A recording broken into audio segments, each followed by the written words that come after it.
तो हेलो दोस्तों, नमस्कार। कैसे हैं आप सभी लोग? आप सभी लोगों का एक बार स्वागत है आपके अपने चैनल टीचर मोटिवेशन में। तो दोस्तों, आशा करते हैं, उम्मीद करते हैं कि आप सभी लोग बहुत अच्छे होंगे और अपने परीक्षा की कर रहे होंगे तैयारी। तो दोस्तों, आइए बात करते हैं। जो आप लोग लगातार कमेंट कर रहे थे कि सर वाकई में नॉर्मलाइजेशन के बारे में कुछ ज़रूर बताइए, क्योंकि नॉर्मलाइजेशन होगा कि नहीं होगा। नॉर्मलाइजेशन हो जाता है तो हम लोग का परीक्षा जो है बहुत हार्ड पेपर आया था, ऐसे ही कुछ कमेंट आ रहे हैं। तो दोस्तों, आपकी भावनाओं की मैं कद्र करता हूँ, लेकिन एनालिसिस, आज नॉर्मलाइजेशन की एनालिसिस हम करने जा रहे हैं, उसमें बात करने जा रहे हैं। आप लोग वीडियो पे पहली बार है, चैनल को सब्सक्राइब कर लीजिएगा, साथ में बेल आइकन को ऑन करिएगा, वीडियो को लाइक करिएगा दोस्तों, क्योंकि हम बात करते हैं जो भी ऑफिशियल न्यूज़ होती है उसी के बारे में बात करते हैं। ठीक है, चलिए करते हैं बिना देरी किए वीडियो को स्टार्ट। तो दोस्तों, आप सभी लोग को बता दें कि जैसा कि आप सभी लोग जानते हो कि आपकी परीक्षा 2 दिन जो होनी थी वो संपन्न हो चुकी है, और लगातार हम लोग प्रयास भी किए थे कि जो आपका आंसर की था उसको हम लोग बताए थे। और आंसर की के साथ साथ कुछ ऐसे क्वेश्चन भी हैं जिनके दो दो तीन तीन ऑप्शन सही हैं, उसके बारे में भी हमने बताया था कि उसकी वीडियो आप लोग जाके देख लीजिए कि इन प्रश्नों में विवाद है। सीबीएसई कभी भी अपने आंसर को चेंज कर सकता है, उसका दूसरा कोई भी आंसर वो ले सकता है। ठीक है, मतलब एक क्वेश्चन में दो दो तीन तीन ऑप्शन पॉजिटिव दिखाई दे रहे हैं। ठीक है, ये पहली बार नहीं है, हर बार ऐसा ही होता है। और सीबीएसई जो चाहे उसमें आंसर अपना बदल देती है, कर देती है। ठीक है, हालांकि उसके बारे में हमने बात किया था। जो आपकी नॉर्मलाइजेशन के बारे में बात है कि नॉर्मलाइजेशन होगा कि नहीं होगा, तो देखिए, 24 तारीख वाले जो बच्चे थे वो भी कमेंट किए थे कि सर नॉर्मलाइजेशन होना चाहिए, क्योंकि हम लोग का पेपर हार्ड था। और वही बात है, सॉरी, 15 तारीख वाले जो बच्चे थे वो बोल रहे थे कि हमारा पेपर हार्ड था और सर नॉर्मलाइजेशन पक्का होना चाहिए, क्योंकि हमारा नंबर कम हो रहा है। वहीं 15 तारीख वाले और 14 तारीख वाले भी यही बोले थे कि भाई सर किसी तरह हम लोग का भी पेपर जो हार्ड आया था उसमें सीडीपी के साथ साथ हिंदी का पेपर भी हार्ड आया था, अंग्रेजी का पेपर भी हार्ड आया था। तो देखो दोस्तों, मैं कहने का मतलब ये है, सीबीएसई का जो रूल है, जो नियम है, उसके हिसाब से हम लोग को चलना होगा। लेकिन बात करें दोनों की कंपेयरिंग, अगर बात करते हैं दोनों पेपर के लेवल की बात करते हैं, तो यहाँ पर जो बच्चे बता रहे हैं कि 15 तारीख को ही हार्ड था, 15 तारीख को बहुत ही हार्ड पेपर आया था और हम लोग करने में असमर्थ हो गए थे। किसी तरह हम पास भी नहीं हो पा रहे, हमारा नंबर भी नहीं अच्छा बन रहा है, पेपर मतलब डिफ़िकल्ट आने की वजह से ऐसा हो रहा है। अब वहीं 14 तारीख वाले बच्चे भी कह रहे हैं कि हमारा पेपर हार्ड आया था। तो देखो, अब ये तय करना सीबीएसई को कि वाकई में वो क्या करती है।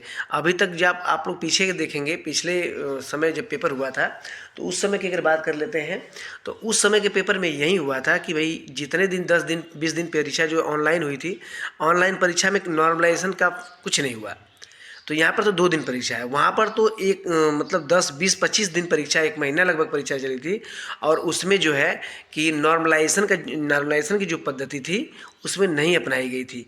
तो ये ऐसा लग रहा है कि इसमें भी वही हो सकता है कि नॉर्मलाइजेशन की पद्धति को न अपनाया जाए। जहाँ तक सुनने को यही मिला है कि नॉर्मलाइजेशन नहीं लेगा।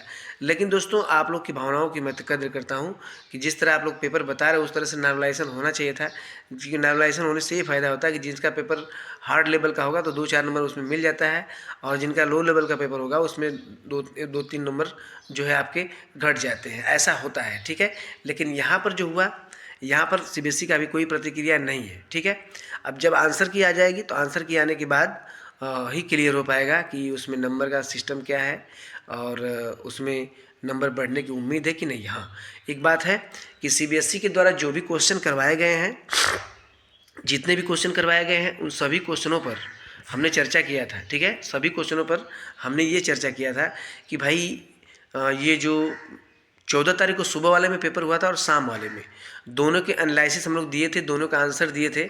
लेकिन यहाँ पर जितने भी यूट्यूब के क्रिएटर हैं, अलग अलग संस्थान से, अलग अलग कोचिंग से, तो सभी के आंसर अलग अलग हो रहे हैं। ठीक है, अपने अपने मत सभी लोग दे रहे हैं, तो सबके मत और सबके आंसर अलग अलग हो रहे हैं। तो अब यहाँ पर ये सोचने वाली बात है कि मान लीजिए सचिन एकेडमी का तो आंसर ही नहीं आया, लेकिन और भी कोचिंग जो बड़ी बड़ी उनका आंसर आया, सबका आंसर अलग अलग हो जा रहा है। तो कहीं ना कहीं यहाँ पर सीबीएसई का ये समझ में आ रहा है कि जो ऑप्शन दिए गए हैं वो कहीं ना कहीं घुमावदार दिए गए हैं। दोनों परीक्षा की बात कर रहा हूँ, दोनों परीक्षा में ऑप्शन जो दिए गए हैं वो घुमावदार दिए गए हैं। तो अब देखने का मतलब ये है कि अब घुमावदार दिए हैं तो उसमें क्या होता है। अब आंसर जब सीबीएसई आंसर सीट जारी करेगी, तो आंसर सीट जारी करेगी तो उसमें क्या होता है। तो देखो दोस्तों, मैं बताऊं, आंसर की जब आती है तो आंसर की पर जो क्वेश्चन आपको विवादित लगता है, ठीक है, तो उस पर ऑब्जेक्शन लगाया जाता है, 1000 रुपये लगाकर ऑब्जेक्शन लगा दिया जाता है। लेकिन यहाँ पर अगर बात करें तो यहाँ पर अभी ऐसा जब आंसर किया जाएगा तभी ये सब देखने को मिलेगा, मगर बहुत ही बच्चे बहुत कम होते हैं जो कि ऑब्जेक्शन लगाते हैं, समझ रहे ना, बच्चे बहुत कम होते हैं जो कि ऑब्जेक्शन लगाते हैं। तो मेरा कहने का मतलब यही है कि जब आपकी आंसर शीट आएगी 14 और 15 की, तो आप लोग देख लीजिएगा, आंसर शीट से 2 से 3 दिन डेट दिया जाता है कि इसमें आप ऑब्जेक्शन लगाइए, 1000 रुपये लगाएंगे। तो जो क्वेश्चन, जैसे कुछ मैं क्वेश्चन आपको बताया था, जिन क्वेश्चनों में विवाद था उनको बताया था, चाहे वो प्राइमरी लेवल का हो चाहे जूनियर लेवल का। जो 14 तारीख को सुबह परीक्षा हुई थी उसमें कुछ ऐसे प्रश्न हैं जिसमें 2-2 3-3 ऑप्शन दिख रहे हैं कि सही हो सकते हैं। और कोचिंग, जो बड़े बड़े कोचिंग वाले, वो भी बताया था कि इसमें ये भी विकल्प हो सकता है, ये भी विकल्प हो सकता है। तो अब CBSE आंसर कौन सा लेती है उसके ऊपर निर्भर करता है। अब जैसे मान के चलो 2 विकल्प उसमें सही है, कोई बच्चा किसी और पर लगाया होगा, कोई बच्चा किसी और पर लगाया होगा, तो दोनों विकल्प किसी का घटेगा किसी का बढ़ेगा। तो जिस किसी का घट भी सकता है किसी का बढ़ भी सकता है, ठीक है।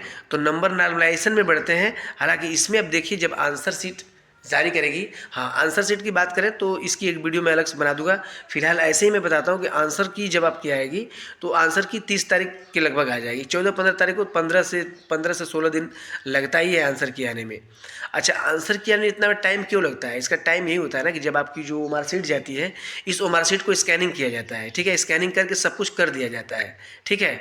और नंबर अगर बढ़ना होता है तो एक आध दो CBSE के द्वारा 1-2 नंबर ही बढ़ता है, ज़्यादा नंबर बढ़ता नहीं है, ठीक है। मैं आप CBSE के बारे में बताऊं क्योंकि मैं आज से नहीं 7-8 साल से अनुभव है मेरा, मैं देख रहा हूं कि CBSE कोई नंबर नहीं बढ़ाती, 1-2 नंबर बढ़ाती है। लेकिन हाँ, इसमें ये चांस होता है कि विवादित जो क्वेश्चन है उस पर आपको ऑब्जेक्शन मिलता है, कि आपको ये मिलता है कि भाई नहीं, इसका तो ऑब्जेक्शन है, इस पर नंबर CBSE को देना पड़ेगा।